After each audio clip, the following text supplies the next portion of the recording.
நாங்கள் நினைத்திருந்தால் ஜெயலலிதா இறந்த அன்றைக்கே நாங்கள் இந்த ஆட்சியை கவிழ்த்திருப்போம். எப்படி கவிழ்க்க முடியும்? என்ன பேசிஸ் உங்களுக்கு மெஜாரிட்டி இருக்கா? எப்படி கவிழ்ப்பீங்க? அதாவது வார்த்தைகளை பயன்படுத்தும் போது யோசனை செய்து பயன்படுத்த வேண்டும்.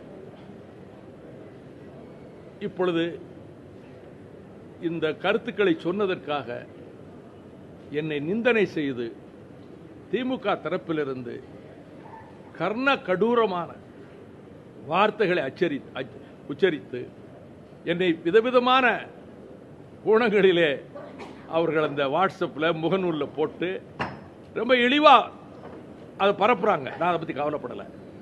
காவல்துறையிடம் புகார் கொடுக்க வேண்டும் என்று அவைத்தலைவர் அவர்களும் எங்கள் நிர்வாகிகளும் மிக வற்புறுத்தினார்கள். எந்த புகாரும் கொடுக்கக்கூடாது சொன்னா சொல்லிட்டு போறாங்க. ட்ரோல் மாஃபியான்னு ஒன்று போட்டிருக்காங்க. இந்த ட்ரோல் மாஃபியாவில் என்னுடைய பெயர், என்னுடைய வீட்டு எண், என்னுடைய அலைபேசி எண், என்னுடைய முகவரி எல்லாம் போட்டு இவனை நெருப்பா சுடுங்க அப்படின்னு போட்டிருக்கிறாங்க. நான் அதை பற்றி கவலைப்படலை.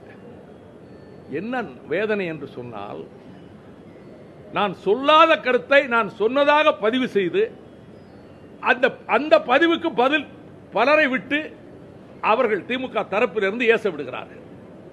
நான் எதுவுமே சொல்லாத இருக்கும்போது நான் சசிகலாவை ஆதரித்து இப்படி சொன்னேன் என்று ஒரு பொய்யான செய்தி இவர்களே என் பெயரில் பதிவு செய்து அதற்கு என் மீது கடுமையான இதையெல்லாம் அரசியல் களத்திலே எவ்வளவோ போராட்டங்களை பார்த்து விட்டு வந்தவன்.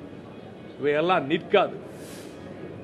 இதை பற்றி நான் கவலைப்படவும் இல்லை. ஆனால் இது ஈனத்தனமான வேலையில் அவர்கள் தொடர்ந்து ஈடுபட்டு வருகிறார்கள். இன்னைக்கு கூட நான் பார்த்தேன், தாப்பாண்டியனை பற்றி ஒன்று போட்டு கணேசமூர்த்தி காட்டினாரு. அதில் வரப்பன அக்ரகாரம் ஜெயிலில் களிக்கு பதிலாக இறைச்சி போடணும் என்று தாப்பாண்டியன் போட்டு தாப்பாண்டியன் முகத்தை விகாரமாக சித்தரித்து ஓஎஸ் தோட்டத்து பிச்சைக்காரன் என்று போட்டிருக்கிறார்கள். நான் கம்யூனிஸ்ட் கட்சியை மதிப்பவன், எல்லா தலைவர்களையும் மதிப்பவன். ஒரு 80 வயது 84 வயதாகி கம்யூனிஸ்ட் இயக்கத்தில் இவ்வளவு காலம் பாடுபட்டு பல போராட்டங்களில் சிறை சென்று நாடாளுமன்ற உறுப்பினராக இருந்து ஒரு கல்லூரி பேராசிரியராக இருந்து ஜீவா ஏற்படுத்திய கலை இலக்கிய பெருமன்றத்துக்கு தலைவராக இருந்து அவர் இவ்வளவு வாழ்க்கைக்கு பிறகு அவரை ஒரு பிச்சைக்காரன் போட்டு நான் பார்த்த உடனே நினைச்சேன், நீ எனக்கு பரவாயில்ல, நீ வேலிக்கருவில் விட்டுறதுக்கு தாண்டா லாய்க்கு, உனக்கெல்லாம் எதுக்குடா அரசியல் எனக்கே போட்டிருக்காங்க.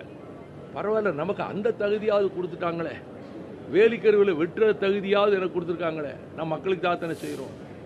இந்த வேலிக்கருவிலை பற்றி நான் கிளியர் பண்ணிடுறேன். இது வேலிக்கருவில் அங்கங்கே மக்களுக்கு, ஏழை மக்களுக்கு விறகு வெட்டி அதை கரியாக்கி கிடைக்கிற பிழப்புக்கு பாதிக்கும்னு சொல்லி ஒரு கட்சி சொல்லி இருக்கு. அது 15 வருஷத்துக்கு முன்னாடி. நான் கிராமத்தில் இருக்கேன், மாசத்தில் 5 நாள் கிராமத்தில் இருக்கேன், கிராமத்துக்காரங்களோடய தான் இருக்கேன், வீட்டுக்குள்ள இல்லை, காட்டுக்கு போறேன், நிலத்துக்கு போறேன், புஞ்சைக்கு போறேன், காஞ்சி போறேன், தோட்டத்துக்கு போறேன். அது ஒரு 15 வருஷத்துக்கு முன்னாடி.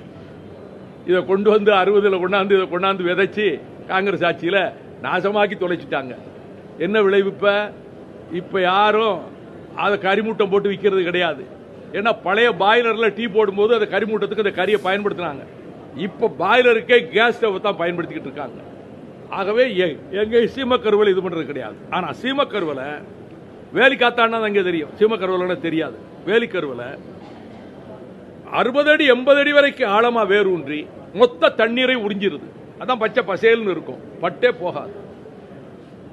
அதனுடைய விளைவு என்னன்னா, இது விஷத்தன்மை வாய்ந்தது. இந்த முட்கள் இந்த நிழலில் இருக்கக்கூடிய ஆடு மாடுகள் சிறை பிடிக்காது.